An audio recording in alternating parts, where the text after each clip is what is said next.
The locker room was almost empty when Ethan kissed me.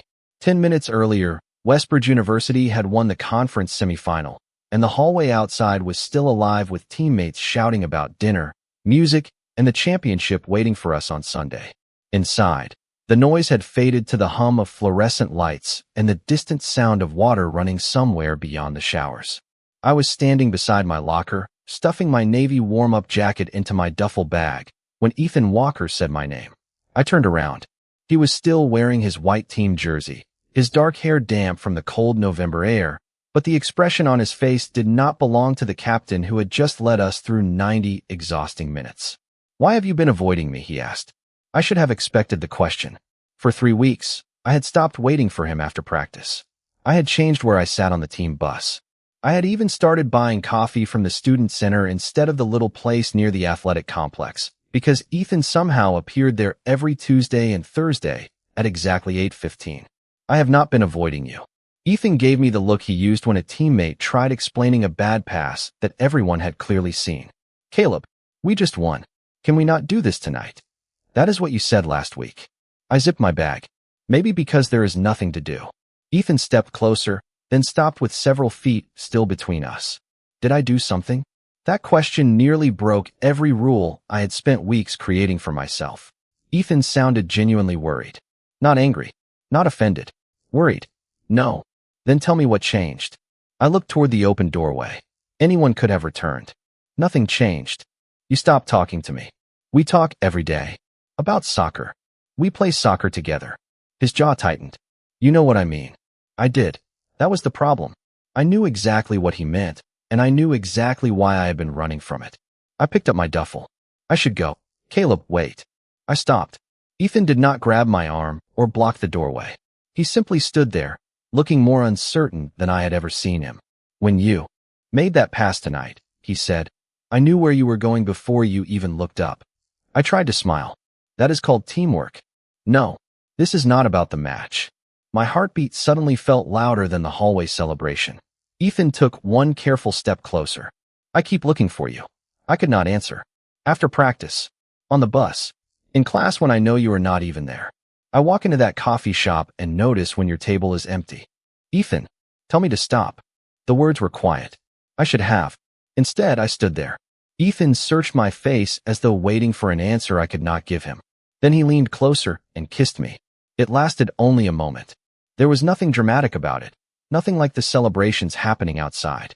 The second Ethan realized what he had done, he stepped back. His expression changed immediately. "Caleb, I am sorry. I should have asked." I stared at him, trying to separate what I wanted from what I was afraid he would regret tomorrow morning. "You should not do that."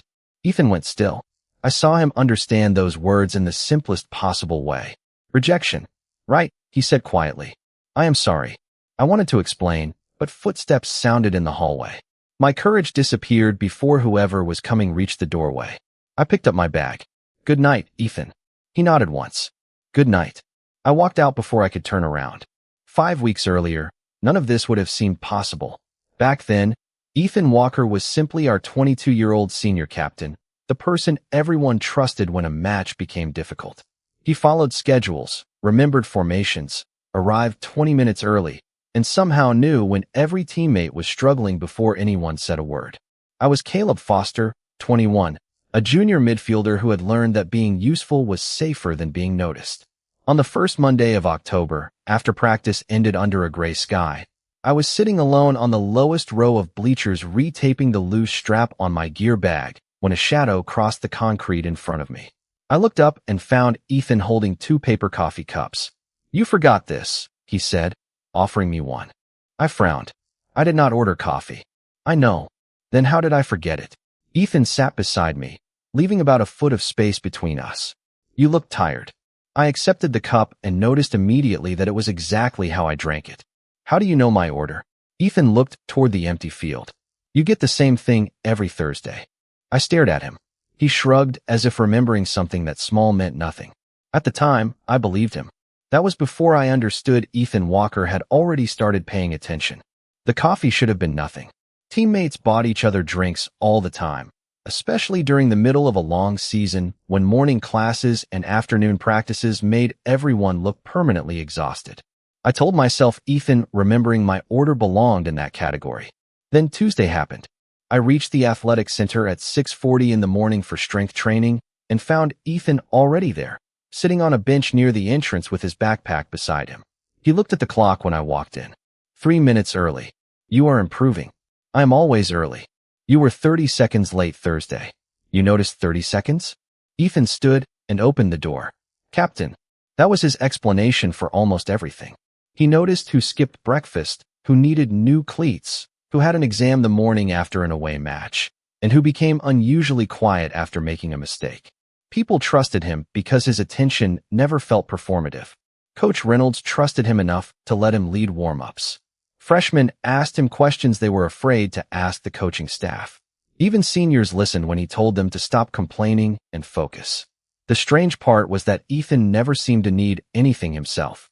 After training, I found him alone in the equipment room checking a list of travel gear for our Saturday match. Do you ever stop working? I asked. I'm standing still right now. That is not what I meant. I know. I leaned against the doorway. You have class in 20 minutes. 27. Of course you know exactly. Ethan looked up from the clipboard. You have statistics at 8:30. I stared at him. Why do you know that? You complain about it every Monday and Wednesday. Today is Tuesday, which means you are free until 10. He returned to his list. Coffee. There was something ridiculous about how quickly I said yes. We walked half a mile across campus to the small coffee shop near the library. Ethan ordered black coffee. I ordered mine with cream and 1 packet of sugar. He looked at the cup when the barista handed it to me. So Thursday was not an accident. You thought I randomly guessed your order? I was hoping you had a mysterious talent. I have several. Coffee prediction is not one. We took a table by the window. Students hurried past outside under orange and red trees. Jackets pulled tight against the October wind. For once, Ethan was not talking about formations or Sunday recovery sessions. He asked about my economics minor. He remembered that my older sister lived in Denver. When I mentioned she had recently started a new job, he asked if she liked it. I had told him about that interview nearly a month earlier. You remember everything, I said. Ethan shook his head. Not everything. Give me one thing you forgot. He considered it. Dylan's birthday. That was yesterday. Exactly. I laughed, and Ethan smiled into his coffee. That became our routine without either of us officially creating it. Tuesdays after strength training. Thursdays before my first class. Sometimes 20 minutes, sometimes 40. On away games, Ethan started taking the seat beside me on the team bus. He claimed the front seats made him carsick, which was difficult to believe because I had watched him spend 3 hours there during preseason without complaint. I never challenged him. The following Saturday, after we won 2-1, most of the team stopped at a restaurant near campus. I expected Ethan to sit beside Coach Reynolds or the other seniors. Instead, he dropped into the empty chair across from me. You disappeared after the match, he said. I called my sister. Everything okay? She wanted the score. She could look it up. She likes hearing it from me. Ethan nodded as though that made perfect sense. 20 minutes later, while everyone argued about professional soccer and someone tried unsuccessfully to organize a weekend party, I noticed Ethan had barely touched his food. You okay? I asked. He looked surprised. Why? You keep moving your fries around. Ethan glanced at his plate, then smiled. Apparently, you notice things too. Occupational hazard. Midfielder. Sitting near you. His smile disappeared for half a second, replaced by something quieter. Then Dylan called his name from the other end of the table, and the moment passed. I did not understand it then. I only knew that the person who watched everyone had started letting me watch him back. By the middle of October, I had learned there were 2 versions of Ethan Walker. Most people knew the captain who stood at midfield before every match with his shoulders squared and his attention fixed on the field, the guy who could calm 10 teammates with a few steady words. I knew the other version too, the one who hated grape sports drinks, carried 2 extra pens because somebody always forgot one, and called his mother every Sunday night at 7. I was beginning to think knowing those things mattered more than it should. The realization became harder to ignore during our home match against Franklin State. We were tied 1-1 with 12 minutes remaining when I saw an opening and sent a pass toward Ethan that arrived several feet behind where he expected it. Franklin recovered possession, and the opportunity disappeared. We still finished with a draw, but I replayed that pass in my head through the entire walk back to the athletic center. After everyone changed, I waited until the locker room emptied before returning to the field. The stadium lights were still on, turning the grass silver under the cold evening sky. I set a ball near midfield and tried the pass again. Then again, on the sixth attempt, a familiar voice came from behind me. "You planning to stay until sunrise?" I turned. Ethan stood near the sideline wearing a gray Westbridge sweatshirt and carrying his backpack. "I thought you left." "I thought you did too." I messed up the pass. One pass. An important one. Ethan walked onto the field, but stopped. "Several feet away. You also created our first goal. That does not erase the mistake." "No, but the mistake does not erase everything else either." I looked down at the ball. Easy for the captain to say. "You think I do not replay mistakes?" I glanced at him. Ethan gave a small laugh. "Caleb, I can tell you exactly where I should have been on 3 plays tonight. Nobody blames you. That does not mean I do not blame myself." It was the first time I had heard him admit anything like that. He walked toward the goal and pointed to the open space between us. "Try it again. You do not have to stay." I know. That answer followed me more than it should have. I sent the ball toward him. He controlled it easily. Again. We repeated the sequence until my legs were tired, and I finally stopped treating one imperfect moment like evidence against my entire ability. When we walked back toward the athletic center, Ethan bumped my shoulder lightly with his. "Better?" "Maybe. That means yes." 2 days later, Dylan noticed something I had been trying not to notice. We were finishing practice when Coach Reynolds called everyone together to discuss Saturday's travel schedule. I was standing near the back beside Marcus when Ethan came across the field and stopped next to me. Despite having been 20 yards closer to the coaches, Dylan looked from Ethan to me. "There it is again." I frowned. "What?" "Walker radar." Ethan ignored him. I should have done the same. "What is Walker radar?" Dylan grinned. "Captain finishes anything and immediately checks where Foster is. He checks everyone." "Not like that." Ethan finally looked over. "Do you have somewhere else to be, Dylan?" "Absolutely." Dylan walked away laughing. I expected Ethan to dismiss the joke. Instead, he adjusted the strap of his bag and said, "He talks too much." "He is wrong, right?" Ethan looked at me for 1 second too long. "About most things." Then Coach Reynolds started speaking, ending the conversation before I could ask which things Dylan had gotten right.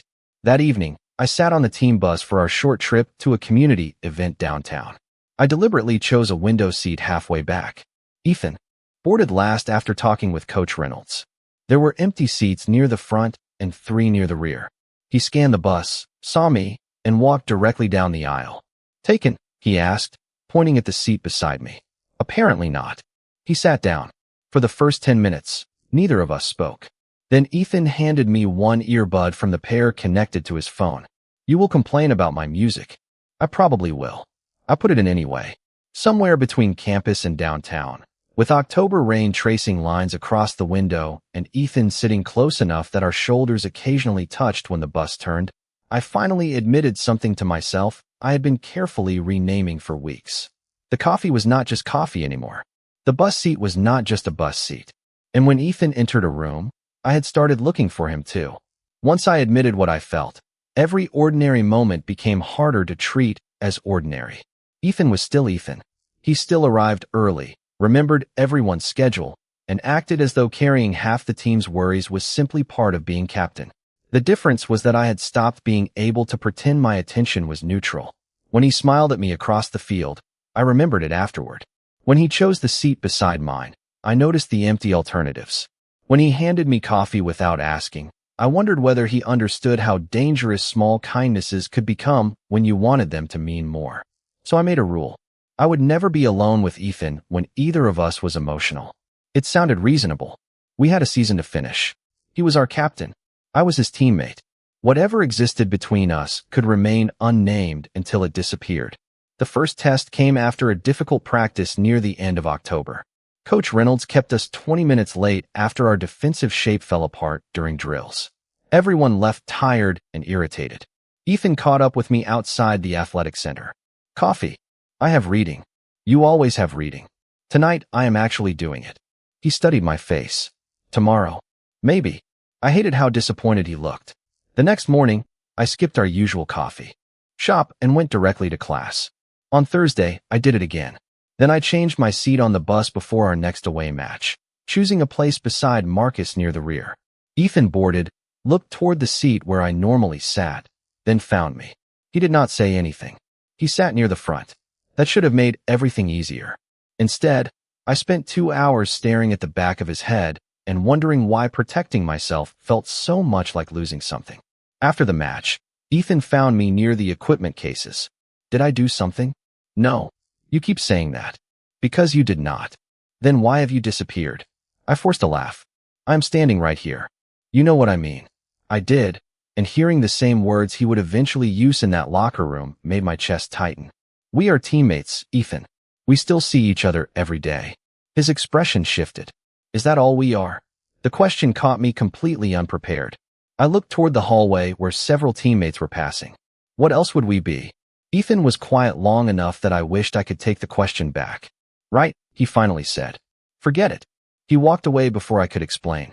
For the next week, he respected the distance I had created. That was somehow worse. He stopped bringing coffee. On the bus, he sat with Dylan. After practice, he said goodnight with everyone else instead of waiting while I packed my gear. Nothing about his behavior was rude. Nothing gave me a reason to complain. I had asked for distance without actually saying the words, and Ethan had understood. Then, one cold Wednesday evening, I found him sitting alone in the lowest row of the bleachers after practice. The field lights were shutting off one section at a time. I should have kept walking. Instead, I sat 3 feet away. You okay? Ethan looked at me. I thought we were doing the teammate thing. Teammates can ask if you are okay. Apparently. I waited. Eventually, he looked toward the dark field. A scout from Chicago is coming to the semifinal. That is good. Everyone keeps telling me that. You do not sound convinced. Ethan rubbed his hands together against the cold. If I play well, people say it proves I am ready. If I play badly, I become the captain who could not handle one important match. That is not how one game works. I know. Then why are you treating yourself like it is? He smiled faintly. You sound like me. Terrifying, is it not? That earned a real laugh. For a few minutes, the distance between us felt normal again. Then Ethan looked at me with an expression that made me remember why I had created the rule. I missed this, he said. I stood before my courage could fail. I should go. Ethan nodded, even though confusion crossed his face. Sure. I walked toward the athletic center alone, angry at myself for leaving and relieved that I had. My rule was working exactly as intended. It kept Ethan from getting close enough to discover the truth. What I had not understood was that every time I stepped away, Ethan noticed, and every time he noticed, he started asking why. The semifinal arrived on a Saturday evening cold enough to turn every breath above the field into a pale cloud. By kickoff, the stands at Westbridge Stadium were nearly full, and I could hear our student section before we even left the tunnel. Ethan stood at the front of the line wearing the captain's armband, his attention fixed ahead. I knew a scout from Chicago was somewhere in the crowd. I also knew Ethan would pretend that fact meant nothing until the final whistle. Before we stepped onto the field, he looked back and found me immediately. For 1 second, neither of us spoke. Then he nodded. I nodded back. That was all we had allowed ourselves for almost 2 weeks. The match stayed scoreless through the first half. Our opponents pressed aggressively and gave us almost no room through midfield. Early in the second half, they scored, and the stadium became quieter than I had ever heard it. Coach Reynolds called us toward the sideline during a stoppage. Stay patient, he said. Stop forcing the final pass. Ethan looked at me. You see the space behind their left midfielder?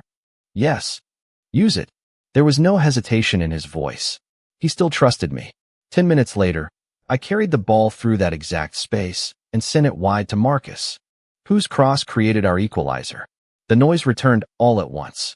With less than 5 minutes remaining, Ethan drifted toward the edge of the penalty area while I received the ball near midfield.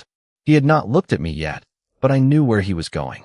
The memory of our late practice after Franklin State flashed through my mind. I sent the pass before he turned. Ethan reached it in stride and redirected it to Dylan, who scored 2-1. When the final whistle came, everyone around me seemed to move at once.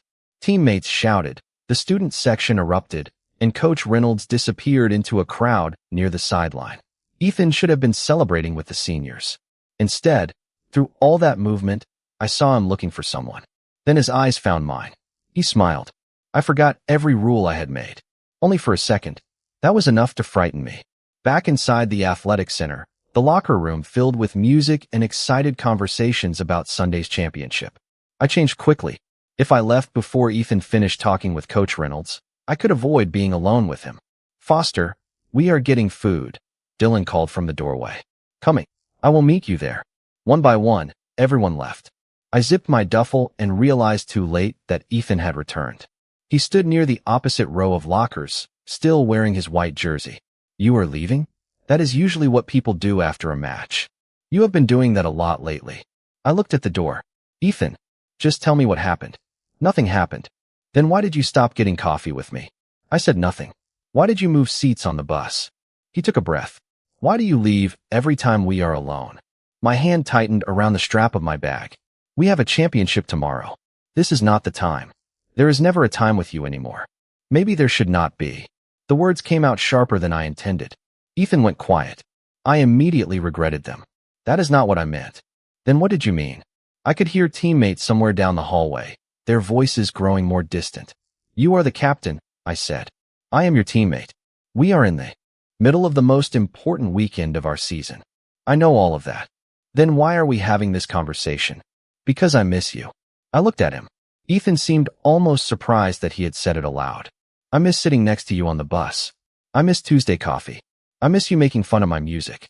I miss not having to wonder whether you are going to disappear the second practice ends. You should not miss those things this much. Why? I had no safe answer. Ethan stepped closer, then stopped several feet away. Caleb, look at me. I did. Did I make you uncomfortable? No. Did I do something wrong? No. Then tell me why you keep running. My heart was beating too fast for a room this quiet. Because staying is harder. Ethan's expression changed. Why? I should have picked up my bag and left. Instead, I stood there while every explanation I had used for weeks disappeared. Ethan took another careful step closer. Tell me to stop, he said quietly. I could not. He searched my face for several seconds, uncertainty replacing everything confident about him. Then he leaned toward me and kissed me briefly. The moment ended almost as soon as it began. Ethan immediately stepped back, his expression turning from hope to alarm. Caleb, I am sorry. I should have asked. I stared at him. What frightened me was not that I had wanted him to stop. It was that I had wanted the moment to mean tomorrow what it meant tonight. You should not do that, I said. Ethan's face fell. Right. Footsteps sounded in the hallway. I picked up my bag before I could explain the rest. Good night, Ethan. He nodded. Good night. I walked away knowing I had finally reached the moment my rules were supposed to prevent. The problem was that the kiss was not what scared me most. The possibility that Ethan might regret it was. Sunday morning felt strangely ordinary for a championship day. My alarm went off at 7. The dorm hallway smelled like somebody had burned toast, and my phone showed 3 messages from our team group chat about breakfast and departure time. There was nothing from Ethan. I told myself that was what I wanted. After what happened in the locker room, distance was the responsible choice. Ethan had apologized immediately. I had told him he should not have kissed me. As far as he knew, there was nothing left to discuss. By 9:30, the team was gathered at the athletic center. Ethan stood beside Coach Reynolds reviewing the match schedule. When I entered, his eyes found mine out of habit, but this time he looked away first. The small change hurt more than I expected. During warm-ups, he treated me exactly like every other teammate. Good pace, Foster. Hold the middle. Watch the space behind Dylan. Professional. Calm. Careful. I had spent weeks asking for exactly that, and now I hated hearing my last name in the same voice he used for everyone else. We won the championship 1-0 late in the second half. The celebration afterward should have erased everything else for a while. Teammates crowded around the trophy, families filled the edge of the field, and Coach Reynolds looked happier than I had seen him all semester. Ethan lifted the trophy with the seniors, smiling for photographs. I stood with Marcus and Dylan, smiling too, but my attention kept drifting toward Ethan. He never came looking for me. That evening, the team gathered at a restaurant downtown. Ethan sat at the opposite end of the table. When everyone finally started leaving, I found him outside near the curb waiting for a rideshare. For a moment, I considered walking past. Instead, I stopped about 6 feet away. Ethan. He turned. Hey. Congratulations. A faint smile appeared. You too. Silence settled between us. I wanted him to ask what I had meant the night before. I wanted a chance to repair the sentence without having to be brave enough to begin. Ethan didn't either. About yesterday, he said eventually, I meant what I said. I should have asked first. I know. It will not happen again. The words were respectful. They were also exactly the words I had been afraid of hearing. Okay, I said. His car arrived seconds later. Ethan opened the rear door, then paused. Good night, Caleb. Good night. On Monday, there was no practice. Tuesday morning, I went to our old coffee shop without deciding to. I arrived at 8:12 and chose the table by the window. At 8:15, the door opened. Ethan walked in. My chest tightened until I realized Dylan was with him. Ethan noticed me immediately. He gave me a polite nod, ordered his coffee, and took another table. I stared at my cup and understood how completely he had accepted my boundary. Over the next week, we became excellent teammates and careful strangers. Ethan never sat beside me unless there were no other seats. He never waited after practice. He never sent messages that were not about team schedules. If our hands reached for the same water bottle carrier, he stepped back first. Nothing about it was cruel. That was what made it difficult. On Thursday evening, I stayed after a light recovery session to organize equipment with Marcus. He watched me fold practice jerseys for several minutes before saying, You and Walker have an argument? No. You sure? Why? Marcus shrugged. Because he used to know where you were every 5 minutes. Now he acts like looking at you requires written permission. I almost laughed. It is complicated. Usually means yes. I handed him another stack of jerseys. He did something he thought I did not want. Did you? I stopped folding. Marcus raised both hands. You do not have to tell me. After he left, I sat alone on the bench and finally admitted the truth without hiding behind timing, soccer, or team rules. I had wanted Ethan to kiss me.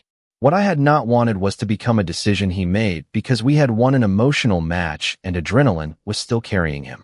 I wanted Tuesday coffee. I wanted the bus seat. I wanted the version of Ethan who remembered my sister's interview and stayed on a cold field because I could not forgive myself for one bad pass. I wanted something that would still exist when there was no scoreboard involved. The next afternoon, Coach Reynolds dismissed us early. I was putting my cleats into my bag when Dylan mentioned that Ethan had a meeting with the Chicago scout. Big opportunity, he said. Might be his next step. I looked toward Ethan's empty locker. For weeks, I had been afraid Ethan might regret one impulsive moment. For the first time, another possibility occurred to me. If I kept letting him believe he had been rejected, there might eventually be nothing left for either of us to regret. The Chicago meeting lasted 40 minutes, and Ethan said almost nothing about it afterward. I knew because Dylan asked him during Monday practice, loud enough for half the team to hear. Ethan only said it had gone well and immediately redirected the conversation toward our remaining schedule. That was typical Ethan. He could discuss everyone else's future for an hour and reduce his own to 3 words. I tried twice that week to find a moment to talk to him, but every opportunity disappeared. Coach Reynolds needed him after practice. Dylan joined him at lunch. On Thursday, I saw him leaving the athletics center while I was still finishing a meeting with an academic advisor. By Friday, I had almost convinced myself that waiting another few days would not matter. Then Marcus changed everything with one casual question. We were packing equipment after practice when he asked, Have you decided about Seattle? I looked at him. How do you know about Seattle? Coach mentioned the internship paperwork. The sports management internship had been sitting in my email for 11 days. I had applied months earlier, before Ethan and I had started getting coffee together, and the program had offered me a summer position with the possibility of extending into the fall semester through independent study. I have not decided. Marcus nodded toward the far side of the locker room. Ethan was standing there. He had clearly heard us. His expression remained neutral, but his hands stopped moving over the zipper of his bag. Seattle, he asked. It is an internship. For summer. Possibly longer. Ethan nodded once. That is a good opportunity. Maybe. You should take it if you want it. His voice was careful, almost formal. Then he picked up his bag. Have a good weekend. He left before I could answer. I stood there feeling as if I had missed another chance. What I did not know until Monday was that Seattle had changed something for Ethan too. He arrived at practice earlier than usual and barely spoke before warm-ups. Afterward, Dylan found me near the water coolers. Whatever is happening between you two, fix it. Nothing is happening. Dylan gave me an exhausted look. Walker spent the entire weekend asking whether Seattle has good public transportation. I stared at him. Why? Apparently, he is suddenly fascinated by urban planning. Ethan does not care about urban planning. Exactly. I tried not to smile. Dylan continued. Then he asked how long the flight is from Chicago to Seattle. My smile disappeared. He asked that. Twice. Across the field, Ethan was collecting practice cones by himself. For weeks, I had assumed the kiss happened because one emotional night had overwhelmed him. But people did not spend weekends calculating flights for mistakes they wanted to forget. I walked toward him, then stopped halfway. My old instinct told me to wait for privacy, for certainty, for a perfect moment where nothing could go wrong. I was beginning to understand that perfect moments were simply another excuse to remain silent. Ethan. He looked up. Yeah. Can we talk? He set the cones down immediately, but did not come closer. If you want. I do. We walked toward the benches beside the practice field. Students were crossing the sidewalk about 50 feet away, and Coach Reynolds was still visible near the athletic center.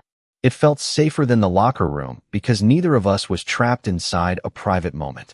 I sat at one end of the bench. Ethan chose the other. I heard Chicago went well, I said. It did.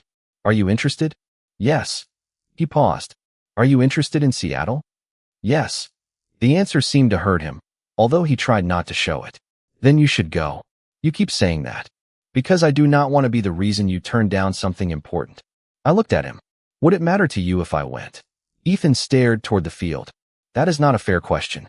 Why? Because you already told me where the line was. I finally understood how completely he had interpreted my words.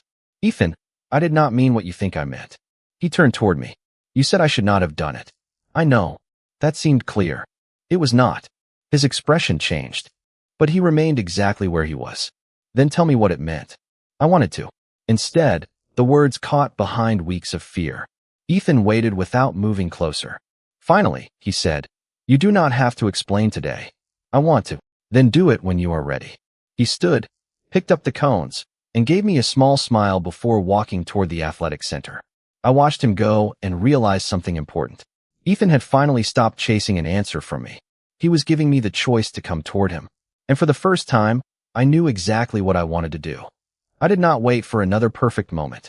The next afternoon, practice ended shortly after 4, and I watched Ethan finish a conversation with Coach Reynolds outside the athletic center. The November sky was already beginning to darken, and students moved along the sidewalk carrying backpacks and coffee cups against the cold. I could have gone back to my dorm. Instead, I walked toward him. Ethan. He turned immediately. Hey, do you have 5 minutes? His expression became careful. Sure. We walked to the benches beside the practice field, the same place where I had failed to explain myself the day before. This time, I stayed standing because sitting felt too much like preparing an escape. Ethan remained several feet away. I owe you an explanation, I said. You do not owe me anything. Maybe not, but I want to give you one. He nodded. I looked toward the empty field before forcing myself to meet his eyes. That night in the locker room, when I said you should not have kissed me, I was not saying I did not want you to. Ethan did not move. Okay. I was scared. Of me? No. Of the timing. We had just won the semifinal. Everyone was emotional. You had the Chicago scout watching you. We had the championship the next day. I thought maybe you were overwhelmed, and I did not want to wake up Monday morning and discover that something important to me had only been one intense moment to you. Ethan's expression softened. Caleb, let me finish, because if you interrupt me, I might lose my nerve. A small smile touched his face. All right. I took a breath. I started avoiding you because I already liked you. The coffee mattered. Sitting together on the bus mattered. You remembering things about my family mattered. I kept telling myself that if I created enough distance, eventually those things would stop meaning so much. Did it work? Not even a little. Ethan looked down for a second, almost laughing, then became serious again. I need to tell you something too. Okay. I am sorry I kissed you without asking. I thought I understood what you were telling me, but thinking I understood was not the same as asking. I know. But the feeling behind it was not because we won. His voice remained steady. It was not the crowd, or the semifinal, or Chicago. I had been trying to understand why I noticed every time you left a room. Why Tuesday coffee became the part of the week I looked forward to. Why sitting beside someone else on the bus felt wrong. My heart seemed to forget its normal rhythm. Ethan continued. Then you started avoiding me, and I realized I was not missing a routine. I was missing you. Neither of us spoke for several seconds. The athletic center doors opened behind us, and two students crossed the sidewalk without paying attention to us. The ordinary world kept moving. Somehow that made the moment feel more real. There is one more thing, I said. What? What I should have said that night was that you should not do something like that unless you mean it. Ethan held my gaze. I meant it.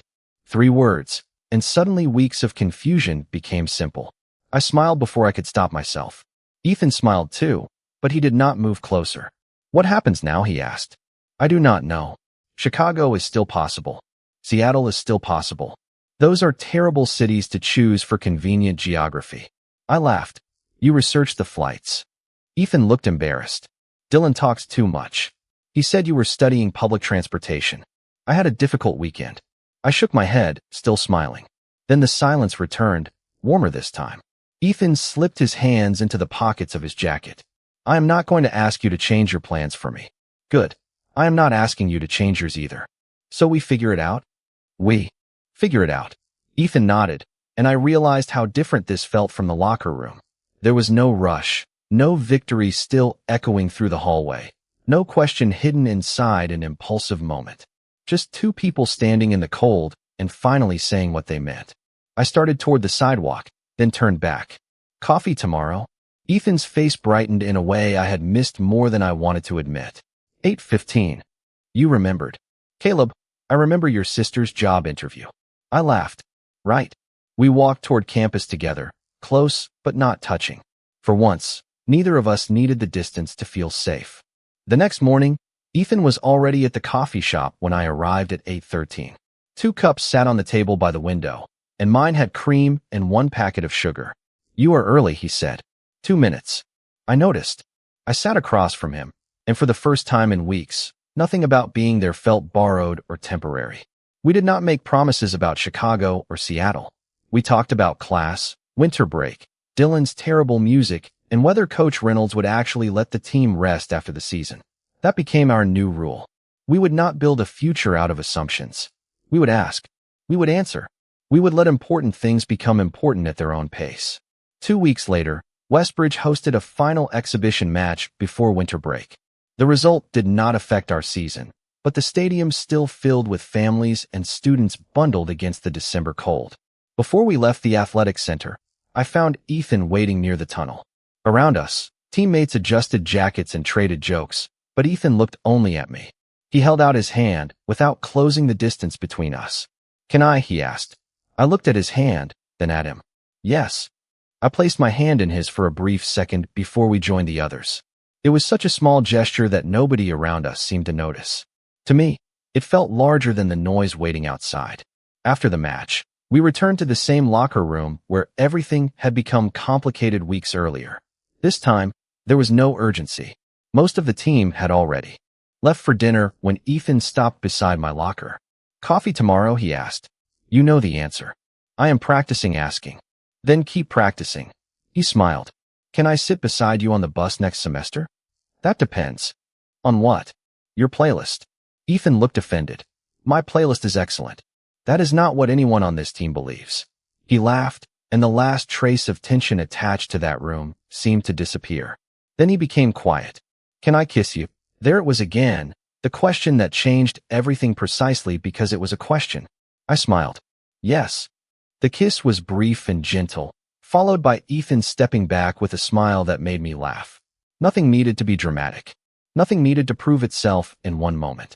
By winter break, Ethan had received a formal invitation to continue conversations with the Chicago organization after graduation. I accepted the Seattle internship for the summer but declined the fall extension, not because of Ethan, but because I wanted to finish my senior year at Westbridge. We agreed that neither decision belonged to the other person. There would be flights, schedules, uncertainty, and probably more than one difficult conversation ahead. Somehow, that no longer frightened me. On the last team bus ride before break, I took my usual window seat. Ethan boarded several minutes later and paused beside me. Taken? He asked. It was the same question he had asked months earlier, But now I understood how much could exist inside something so ordinary. I moved my backpack from the seat. Not anymore. He sat beside me and placed 2 coffee cups in the holders between us. Snow had begun falling outside, covering the campus sidewalks in a thin white layer. Halfway across town, I rested my head against the window while Ethan quietly changed the music to a song he knew I liked. His hand rested on the seat between us, open but waiting. I looked at him. He raised his eyebrows in a silent question. I placed my hand over his. Chicago remained ahead of him. Seattle waited for me in the summer. Graduation, distance, new jobs, and decisions we could not predict were somewhere beyond both. For once, I did not need to know exactly how every part would work. Ethan squeezed my hand once, then turned toward the snowy window. I smiled and did the same. We had spent months trying to guess what the other person meant. Our future began when we finally learned to ask.